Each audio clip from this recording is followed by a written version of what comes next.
জানাই সবাইকে সাদর আমন্ত্রণ। তো বন্ধুরা, আজকের যে বিষয় নিয়ে কথা বলবো সেটা হলো বদ্রি পাখি বা বাজরিগার পাখি মেটিং করে না কেন, তার 5টি কারণ। তো বন্ধুরা, অনেকেই রয়েছেন বা অনেকেরই এই সমস্যায় পড়তে হয় যে পাখি পুষে রেখেছি, বদ্রি পাখি বা বাজরিগার পাখি বেশ কিছু মাস হয়ে গেছে বা পাখি অ্যাডাল্ট হয়ে গেছে, পাখি জোড়াও নিয়ে নিয়েছে, তো সেখানে সব কিছু করার পরেও পাখি কিন্তু মেটিং করছে না। তো কেন মেটিং করছে না তার 5টি কারণ আপনার সাথে আজকের আমি আলোচনা করব। তো ভিডিওটা দেখার পরে আপনারা নিজেরাই কিন্তু সেই সমস্যার সমাধান করতে পারবেন যে আপনার পাখি কেন মিটিং করছে না এবং কি করলে মিটিং করবে। তো আপনারা কিন্তু সবটাই বুঝতে পারবেন এই ভিডিওটা দেখলে। তো প্রথম থেকে শেষ পর্যন্ত ভিডিওটা দেখার কিন্তু অনুরোধ রইল বন্ধুরা, স্কিপ করবেন না, তাহলে কিন্তু বুঝতে পারবেন। একটা পয়েন্ট যদি ছেড়ে যায় তাহলে কিন্তু পরে ভাববেন যে সব কিছু করছি তাও কেন মিটিং করছে না। বন্ধুরা, পাখির মিটিং কিন্তু অত্যন্ত জরুরি একটা জিনিস, তবেই কিন্তু পাখি ডিম পারবে, বাচ্চা করবে এবং আপনার কিন্তু মোটিভেশন বাড়বে পাখি পোষার জন্য। তো পাখির মিটিং কিন্তু খুব গুরুত্বপূর্ণ। জোড়া নেওয়ার পরে সবসময় কিন্তু একটা পাখি পালক বা পাখি পালন যারা করেন তাদের মধ্যে কিন্তু এইটা সবসময় মনের মধ্যে চলছে পাখি কখন মিটিং করবে। তো মিটিং করলেই কিন্তু আমাদের একটা ভালো খবর আসে কিনা পাখি ডিম পাড়তে চলেছে বা পাখি কিছুদিনের মধ্যে ডিম পারবে। সেই জন্য মিটিংটা কিন্তু আমাদের অবশ্যই আমাদের মাথার মধ্যে ঘুরে যে পাখি কখন মিটিং করবে সেটা দেখবো বলে। তো চলুন বন্ধু, দেরি না করে ভিডিওটা শুরু করা যাক। তো 1 নম্বর পয়েন্ট যেটা আসে বন্ধুরা, দেখবেন যে সমস্যাটা প্রথমেই হয় যে দেখবেন যে মেল পাখি মিটিং করতে চাইছে কিন্তু ফিমেল পাখি তাড়িয়ে দিচ্ছে বা কামড়াতে যাচ্ছে। তো তার কারণ হয় যে বন্ধুরা, ফিমেল পাখি এখনও কিন্তু হাঁড়ি পছন্দ করেনি। বেশিরভাগ ক্ষেত্রে দেখা যায় যে ফিমেল পাখি হাঁড়ি যদি পছন্দ না করে তাহলে কিন্তু মিটিং করতে চায় না।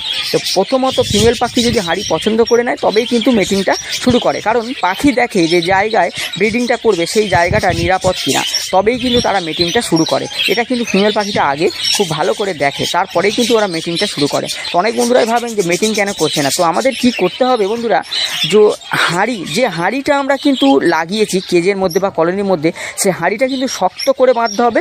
হাঁড়িটা কিন্তু যেন নড়াচড়া কম করে, তাহলে কিন্তু ওরা ঠিকঠাক নিরাপদ জায়গা বলে মনে করবে, তবেই কিন্তু ওরা মিটিংটা স্টার্ট করবে ওই হাঁড়িতে বা ওই হাড়ের মধ্যে, কিন্তু তবে ডিমটা ওরা কিন্তু পারবে, তার জন্য মিটিংটা কিন্তু শুরু করবে। সেই জন্য হাঁড়িটা শক্ত করে বাঁধতে হবে এবং হাঁড়িটা উঁচু জায়গাতে লাগাতে হবে। কেজের যেটা উঁচু জায়গা সেখানে হাঁড়িটা লাগানো। অনেক বন্ধুদের দেখেছি যে নিচে হাঁড়ি লাগিয়ে দেয়, তো অনেক ক্ষেত্রে ব্রিডিং করেও, কিন্তু বেশিরভাগ ক্ষেত্রে পাখি কিন্তু সবসময় চেষ্টা করে উঁচুর জায়গাটা নিতে। তো চেষ্টা করতে হবে উঁচুতে হাঁড়িটা লাগানো এবং হাঁড়িটাকে শক্ত করে বাঁধা যেন নড়াচড়া না করে, এবং স্ট্রিক যেটা আমরা খাঁচার মধ্যে লাগাচ্ছি যে স্ট্রিকটার উপর পাখি বসবে সেই স্ট্রিকটা যেন নড়াচড়া না করে এবং স্ট্রংভাবে বেঁধে রাখুন, যেখানে কিন্তু ওরা বসে মিটিংটা কিন্তু করতে পারবে। ওটাও কিন্তু একটা কারণ হয়ে দাঁড়ায়, যেখানে নড়াচড়া করলেও কিন্তু মিটিংটা করতে চায় না, ভয় পায়। তো এই জন্যই কিন্তু আমাদের পাখি কিন্তু মিটিং করতে চায় না। 1 নম্বর কিন্তু পয়েন্ট হলো এটা বন্ধুরা। তো 2 নম্বর পয়েন্ট কি, মেল ফিমেলের বয়স কিন্তু সঠিক না হওয়া।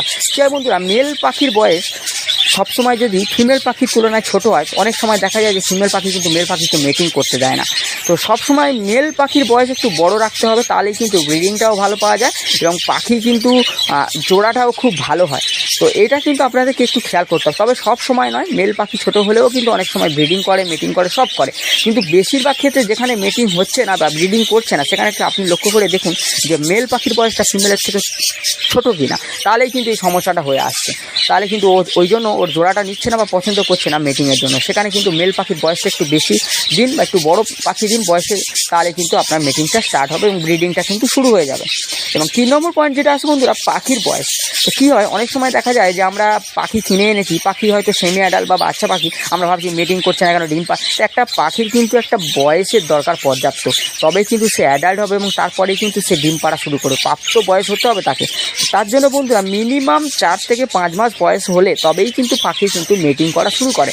কিছু কিছু ক্ষেত্রে দেখা যায় যে কলোনি ব্রিডিংয়ের ক্ষেত্রে পাখি কিন্তু 3.5-4 মাসে কিন্তু মিটিং এসে যায়, কিন্তু সেপারেটে বন্ধুরা মিনিমাম 5 মাস 6 মাস গেলে তবেই কিন্তু পাখি কিন্তু মিটিংয়ে আসে।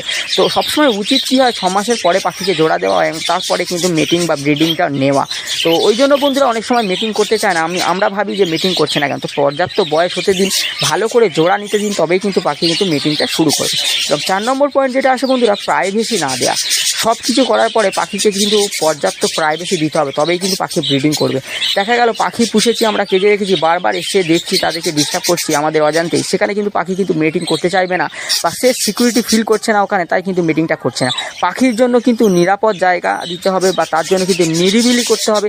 পাখির কেজের আশেপাশে জীবজন্তু যেন না আসে সেদিকে খেয়াল রাখতে হবে বা তাদের কাছে গিয়ে বারবার ডিস্টার্ব করা যাবে না, তবেই কিন্তু তারা মিটিংটা শুরু করবে। প্রাইভেসি অতি অবশ্যই জরুরি পাখির।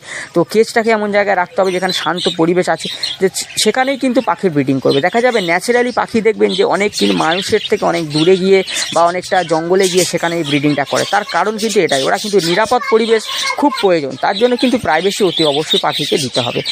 তো 5 নম্বর পয়েন্ট, যেটা সবথেকে লাস্ট পয়েন্ট, কী হয় বন্ধুরা, সব কিছু করে পাখি কিন্তু পর্যাপ্ত খাবারটা দেওয়া দরকার।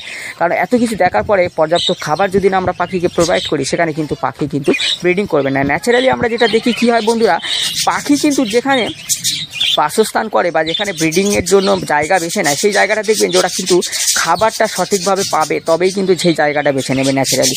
তো পাখি তবেই কিন্তু মেটিং শুরু করবে এবং তবেই কিন্তু ব্রিডিং করবে। তাই আমাদের পাখির কিন্তু পর্যাপ্ত খাবার পাখিকে প্রোভাইড করতে হবে, যেখানে আমাদের দানার মধ্যে কিন্তু কিছু সিড মিক্স আপনাকে প্রোভাইড করতে হবে, যেখানে গুণগত মান ভালো থাকে।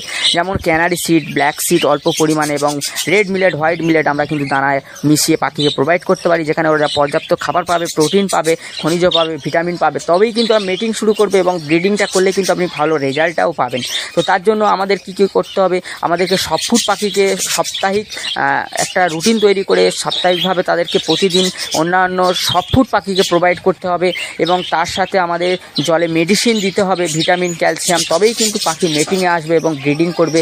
এবং খাদ্য যখন ওরা ভরপুর পাবে তবেই কিন্তু ওরা ব্রিডিং করবে। কারণ কী হয় বন্ধুরা, যেখানে ওরা ব্রিডিংটা করতে চাইছে, মেটিংটা করতে চাইছে, যেখানে ওরা বাসস্থান করবে, ডিম বাচ্চা করবে, সেখানে যদি খাবার না থাকে তাহলে ওরা যে খাবার নিজেরাই পাচ্ছে না, তো বাচ্চাদেরকে কী খাওয়াবে? সেই জন্য কিন্তু ওরা মেটিং করেন। অনেক সময় কিন্তু কেয়ারফুলি এরকমও পাখি থাকে যে খাবার যদি ঠিকঠাক না পায় তারা কিন্তু মেটিং করতে চায় না। তো খাবার পর্যাপ্ত দিতে হবে এবং খাবারের গুণগত মান ঠিক রেখে কিন্তু খাবার দিতে হবে। এবং সব ফুডটাও খুব ভাইটাল খাবার পাখির ব্রিডিংয়ের জন্য, তো সব ফুডও কিন্তু পাখিকে প্রোভাইড করতে হবে।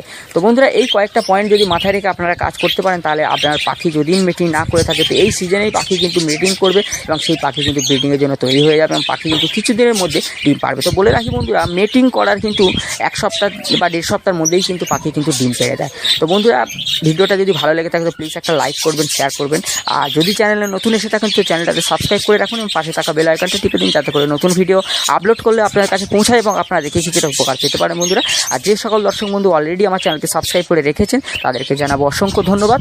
ভালো থাকবেন, সুস্থ থাকবেন, দেখতে থাকবেন।